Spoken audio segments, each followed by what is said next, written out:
Assalamualaikum warahmatullahi wabarakatuh. Saya Hanifah Fajrin dari Prodi D3 Kebidanan Universitas Gunawan. Jadi di sini saya diberi tugas mata kuliah Sosial Budaya dan Antropologi Kesehatan dalam lingkup kebidanan untuk mewawancarai seorang masyarakat sekitar tentang pendapat mereka mengenai kebudayaan yang berkembang. Di sini udah ada di sekitar saya udah ada seorang ibu. Mari kita datangin aja. Assalamualaikum Ibu. Mohon izin, apakah Ibu mau untuk diwawancarai saya mengenai kebudayaan yang berkembang di sini? Boleh. Sekarang Ibu boleh memperkenalkan diri Ibu beserta alamat tempat tinggal. Nama saya Aras. Tempat tinggal di Kampung Pojong Nangkan, Manggerang, Cikalongtang. Mulai ke pertanyaan pertama ya Bu. Pertanyaan pertama, apa di daerah sini masih ada adat istiadat atau kebiasaan atau larangan-larangan yang harus dilakukan oleh ibu hamil, ibu nifas, dan bayi baru lahir? Masih ada, karena itu merupakan adat istiadat yang tidak boleh dilupakan, harus dijaga. Jadi kita itu tidak boleh melupakan, tetapi yang baik-baik saja. Umpamanya ibu hamil yang belum usia 5 bulan atau 7 bulan jangan dulu dikobar-kobar, tapi hanya cukup keluarga yang tahu bahwa kita itu hamil. Jadi setelah 7 bulan boleh tetangga atau orang lain tahu. Kalau untuk ibu nifas itu harus dijaga kesehatannya, seperti jangan terlalu banyak makan obat, terus jangan terlalu banyak keluar, karena itu kan sama dengan untuk kesehatan kita juga. Terus untuk nifas hamil, apalagi teteh Bayi baru lahir. oh iya, bayi yang baru lahir juga harus dijaga, jangan terlalu ada banyak keluar atau memegang orang lain. Itu kesehatan tetap untuk menjaga badannya bayi supaya stabil, karena dari perut ke keluar itu melahirkan itu, jadi ada perbedaannya, harus menyesuaikan diri. Mungkin itu. Untuk tujuannya sendiri ada gak menurut kesehatan atau menurut budayanya tuh untuk apa gitu? Kayak tadi nggak boleh dikasih tahu dulu.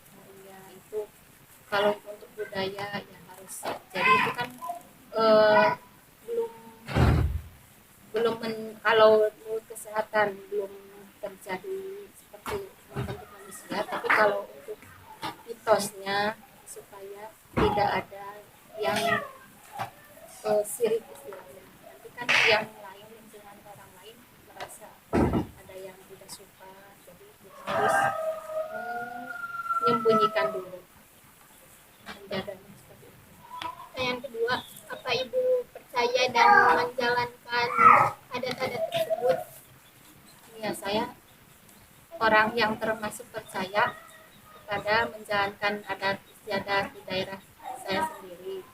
Tapi pada sepenuhnya percaya hanya untuk menjaga kesehatan dan menghormati kebiasaan lingkungan saya sendiri.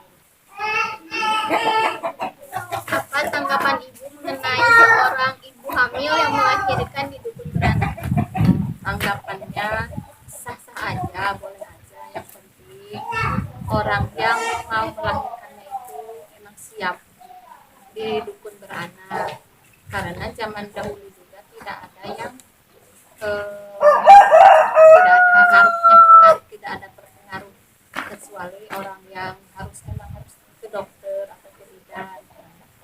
Tapi kalau yang melahirkan di dukun beranak, orang yang mau melahirkannya itu harus siap. Oh iya, siap, saya mau melahirkan, karena yang melahirkan itu bukan dukun beranak sendiri, tapi kita yang mau melahirkannya, hanya itu. Apa Ibu pernah melahirkan di dukun beranak? Pengalamannya gimana Bu? Oh iya, sudah melahirkan di dukun beranak dulu, karena karena ya faktor ekonomi. Yang kedua, emang yang kedua sayanya yang mau melahirkan, bukan dukun beranak, bukan dokter. Jadi siaplah melahirkan di dukun beranak. Itu hanya kesiapan mental. Begitu. Didukung dengan sebelum melahirkan di dukun beranak, kita harus banyak olahraga, tidur nyenyak seperti itu, tidur teratur. Karena kita harus waspada, udah siap mau melahirkan di dukun beranak. Jadi dia alhamdulillah melahirkannya sehat, selamat, dan bayinya tidak apa-apa. Sayanya pun yang melahirkan tidak berpengaruh apa-apa, sehat-sehat saja. Begitu. Jadi intinya mau ngelahirin di bidan atau di dukun beranak sama aja gitu. Iya, zaman dulu. Tapi kalau sekarang kebanyakan harus mengikuti aturan, beda zaman dulu yang sekarang. Kalau sekarang kan hampir setiap bulan yang hamil itu kan harus check up ke dokter atau ke bidan. Nah, jadi beda dulu yang sekarang. Kalau sekarang memang harus melahirkan di bidan karena untuk mengetahui yang hamil dan akan dilahirkan, baik janin dan orang yang hamilnya itu sendiri. Gitu. Jadi sekarang mah saya pun harus menganjurkan harus melahirkan di bidan atau di dokter anak, di dokter kandungan, supaya sesuai dengan zaman sekarang dan kesehatan yang saat ini diupayakan supaya sehat anak dan bayi dan ibu melahirkan itu harus sehat. Tidak cukup dari dukun beranak saja. Apa ibu tahu tentang sindrom baby blues? Sindrom baby blues itu mah zaman sekarang, dulu juga ada. Itu teh jadi harus ada siap mental untuk melahirkan ibu. Jadi kalau ibunya siap, anaknya pun yang dilahirkan itu siap. Kalau tidak siap nanti ada pengaruh untuk anaknya sendiri atau bayinya sendiri yang dilahirkan. Jadi harus kita tuh yang hamil harus siap mau melahirkan sehat. Jadi jangan nantinya jadi baby syndrome gitu zaman sekarang. Nah, kitanya yang punya harus waspada, yang hamil itu harus tenang, banyak seperti itu, makan yang sehat, banyak olahraga, harus sabar, jangan terlalu banyak berpikiran. Kayaknya cukup sekian pertanyaannya. Makasih Ibu sudah berkenan diwawancarai. Terima kasih. Wassalamualaikum warahmatullahi wabarakatuh. Saya akan mengulas sedikit tentang pertanyaan-pertanyaan yang saya ajukan.